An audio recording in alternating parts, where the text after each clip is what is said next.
کیا سیحان کی ایک لمحے کی غلطی اب اس کی پوری زندگی کو تباہ کر دے گی؟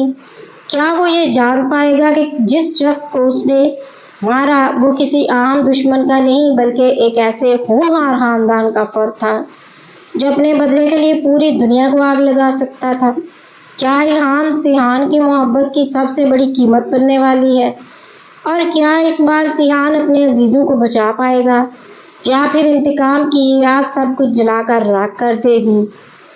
سیحان نے صرف رانیہ کو انصاف دلانے کی نیت سے ولید خان کا سامنا کیا تھا، لیکن قسمت نے ایک ایسا کھیل کھیلا کہ ایک لمحے میں سب کچھ بدل گیا۔ سیحان کا ارادہ قتل کا نہیں تھا، وہ تو صرف ولید کو اس کے گناہوں کا احساس دلانا چاہتا تھا، لیکن ہاتھا پائی کے دوران چلنے والی ایک گولی نے نہ صرف ولید کی جان لے لی بلکہ سیحان کی اپنی زندگی کو بھی ہمیشہ کے لیے خطرے میں ڈال دیا۔ اب یہ معاملہ صرف ایک حادثاتی قتل نہیں رہا بلکہ ایک ایسی جنگ میں تبدیل ہو چکا ہے جہاں ہر طرف دشمن ہی دشمن کھڑے ہیں۔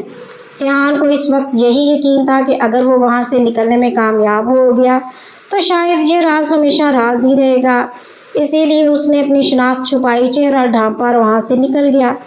اسے لگ رہا تھا کہ کسی نے اسے نہیں دیکھا، کوئی گواہ موجود نہیں اور نہ کوئی اس تک پہنچ سکے گا، لیکن وہ یہ بھول گیا کہ جرم چاہے حادثہ ہی کیوں نہ ہو، اس کے نشانات ہمیشہ باقی رہ جاتے ہیں۔ قسمت نے اس کے خلاف وہ ثبوت اکٹھے کرنے شروع کر دیے جس کا ابھی تک اسے اندازہ بھی نہیں تھا۔ ادھر الہام نے جیسے ہی سیحان کو پریشان حالت میں دیکھا تو فوراً محسوس کر لیا کہ کچھ نہ کچھ بہت بڑا ہو چکا ہے۔ جب سیحان نے لرزتی آواز میں سچ بتایا کہ ولید مر چکا ہے تو الہام پر جیسے بجلی گر گئی۔ وہ جانتی تھی کہ ولید اپنے انجام کا مستحق ضرور تھا، لیکن وہ یہ بھی جانتی تھی کہ قانون کے راستے سے ہٹ کر اٹھایا گیا ایک قدم اب سب کے لیے مصیبت بننے والا تھا۔ اس نے سیحان کو سمجھایا کہ کبھی کبھی ایک لمحے کا غصہ برسوں کی سزا بن جاتا ہے اور اب یہی سزا ان سب کے دروازے پر دستک دینے والی ہے۔ سیحان نے الہام کو بتایا کہ اس نے جان بوجھ کر قتل نہیں کیا، وہ صرف رانیہ کی زندگی بچانا چاہتا تھا، لیکن ولید نے اس پر حملہ کیا، بندوق چھیننے کی کوشش کی اور اسی کشمکش میں گولی چل گئی۔ سیحان کے الفاظ میں سچائی ضرور تھی مگر حقیقت یہ تھی کہ اب دنیا اس کی نیت نہیں بلکہ نتیجہ دیکھے گی، اور نتیجہ صرف ایک تھا، ولید خان مر چکا تھا۔ اس کے بعد سیحان نے ایک لمحہ بھی ضائع نہیں کیا، اس نے رانیہ، وزیر اور الہام کو فوراً وہاں سے نکلنے کا حکم دیا کیونکہ وہ جانتا تھا کہ طاقتور لوگ اپنے دشمن کو ڈھونڈنے میں زیادہ وقت نہیں لگاتے۔ ابتدا میں رانیہ اور وزیر نے جانے سے انکار کیا مگر جب انہیں معلوم ہوا کہ ولید مارا جا چکا ہے تو وہ بھی سمجھ گئے کہ اب یہاں رکنا اپنی موت کو دعوت دینے کے برابر ہے۔ یوں چاروں ایک نئی پناہ گاہ کی تلاش میں نکل پڑتے ہیں مگر انہیں کیا معلوم کہ خطرہ ان سے کہیں زیادہ تیزی سے ان کا پیچھا کر رہا ہے۔ دوسری طرف جب لالا کے سامنے اس کے جوان بیٹے کی لاش جاتی ہے تو ایک باپ کا دل غم سے ٹوٹ جاتا ہے مگر اگلے ہی لمحے وہ غم ایک خطرناک انتقام میں بدل جاتا ہے۔ لالا قسم کھاتا ہے کہ جب تک اپنے بیٹے کے قاتل کو اپنے ہاتھوں سے تڑپا کر نہیں مارے گا اسے سکون نصیب نہیں ہوگا۔ وہ اپنے تمام آدمیوں کو حکم دیتا ہے کہ زمین آسمان ایک کر دو لیکن قاتل کو ڈھونڈ کر میرے سامنے لے کر آؤ۔ تحقیقات کا دائرہ جب رانیہ تک پہنچتا ہے تو ہر سراغ سیحان کی طرف اشارہ کرنے لگتا ہے۔ گیسٹ ہاؤس کے مالک سے پوچھ گچھ کی جاتی ہے، ریسٹورنٹ والوں سے معلومات لی جاتی ہیں اور پھر سامنے آتا ہے گل خان جو انجانے میں وہ سب بتا دیتا ہے جو لالا سننا چاہتا تھا۔ گل خان نہ صرف سیحان کا ذکر کرتا ہے بلکہ اس کی تصویر بھی لالا کے سامنے رکھ دیتا ہے۔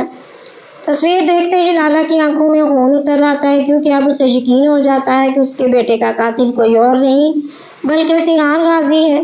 سیحان اب بھی اس حقیقت سے بے خبر ہے کہ ولید کا تعلق اس خاندان سے تھا۔ اسے اندازہ تک نہیں کہ اس نے جس شخص کو مارا ہے وہ لالا کا بیٹا تھا۔ یہی لا علمی اسے وقتی سکون دے رہی تھی مگر دوسری طرف لالا پوری منصوبہ بندی کے ساتھ اپنا بدلہ لینے کی کوشش کر چکا ہے۔ وہ جانتا ہے کہ اگر سیحان کو سیدھا مار دیا گیا تو اسے وہ تکلیف نہیں ملے گی کہ جس کا وہ مستحق ہے، اس لیے وہ فیصلہ کرتا ہے کہ پہلے سیحان کی سب سے بڑی کمزوری پر وار کیا جائے۔ جہاں سے کہانی ایک اور خطرناک موڑ اختیار کرتی ہے۔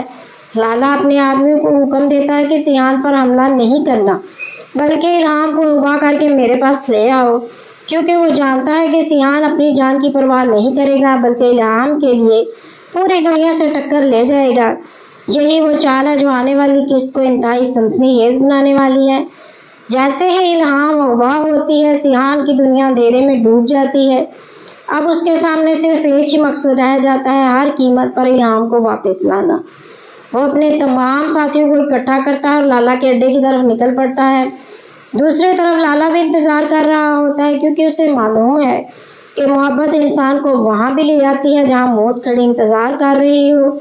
میرے خیال میں تو آنے والی قسط ایک زبردست ایکشن لے کر آنے والی ہے، جہاں سیان اور لالا پہلی بار آمنے سامنے ہوں گے۔ یہ مقابلہ صرف دو انسانوں کا نہیں بلکہ محبت اور انتقام کا ہوگا۔ بہت زیادہ امکان ہے کہ اس جنگ کا اختتام لالا کی موت پر ہو، کیونکہ اب اس نے الہام کو نشانہ بنا کر سیان کے صبر کا آخری امتحان لے لیا ہے۔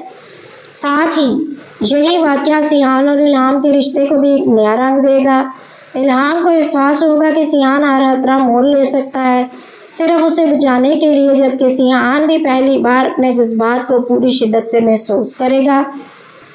یہی وجہ ہے کہ کہانی آہستہ آہستہ ان دونوں کی محبت کو ایک مضبوط رشتے میں بدلتی دکھائی دے گی، اور اگر یہی رفتار برقرار رہی تو اختتام پر ان دونوں کی شادی بھی دیکھنے کو مل سکتی ہے۔ اب دیکھنا یہ ہے کہ کیا سیان واقعی الہام کو لالا کے چنگل سے زندہ واپس لا پائے گا؟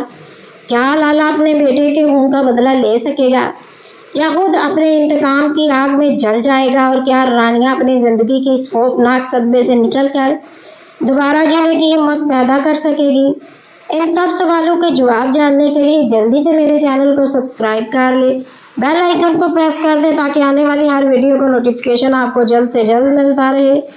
پھر ملیں گے ایک نئی ویڈیو کے ساتھ، اجازت دیجیے، اللہ حافظ۔